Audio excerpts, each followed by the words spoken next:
దూరకుమి బంధుజనుల దోషము సుమ్మి. భగవంతుడు మనని పొదివి పట్టడం కోసం, ప్రేమ తనంత తానుగా కలగడం కోసం బంధుత్వాన్ని ఏర్పాటు చేశాడు. మనం పుట్టగానే మన మీద అంత ప్రేమ తల్లిదండ్రులకు ఉంటుంది, మళ్ళీ అన్నదమ్ములకు ఉంటుంది, అక్క చెల్లెళ్ళకు ఉంటుంది, మేనమామలకు ఉంటుంది, మేనత్తలకు ఉంటుంది, బావగారులకు ఉంటుంది, పెళ్ళయిన తర్వాత భార్యకు ఉంటుంది, తర్వాత పిల్లలకు ఉంటుంది. ఇవన్నీ గొప్ప అనుబంధాలు. ఇవి ఒక్కొక్కసారి ఆపత్కాలంలో ఎంతో అక్కరకొస్తాయి.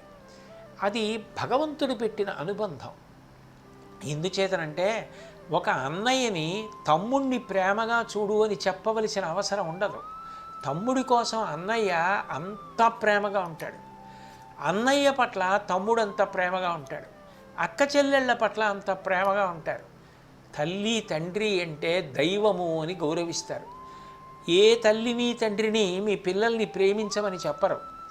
ఆ పిల్లల కోసం తల్లిదండ్రులు అంత అలమటిస్తారు, అంత కష్టపడతారు. ఈ ప్రేమ భావన ఎవరు పెట్టారు? పుట్టుకతో అది భగవంతుడు పెట్టాడు. అటువంటి బంధుత్వం ఏదైతే ఉందో ఆ బంధుత్వాన్ని తిరస్కరించి చిన్నతనం చేసి అస్తమానం బంధువులని చిన్నబుచ్చి వాళ్ళని విమర్శించి తక్కువ చేసి మాట్లాడకూడదు. వాళ్ళ పట్ల ప్రేమ భావన పెంచుకోవడం అలవాటు కావాలి. ఎందుకనంటే ఒక్కొక్కసారి ఒక్కొక్క ఆపద కలిగినప్పుడు బంధువులు ఆదుకున్న కారణం చేత ఎంతమంది మహానుభావులు జీవితంలో వృద్ధిలోకి వచ్చి మిగిలిన వాళ్ళకి ఆదర్శవంతంగా తయారయ్యారో చదివితే బంధుత్వం అన్నది ఇంత గొప్పదా అనిపిస్తుంది.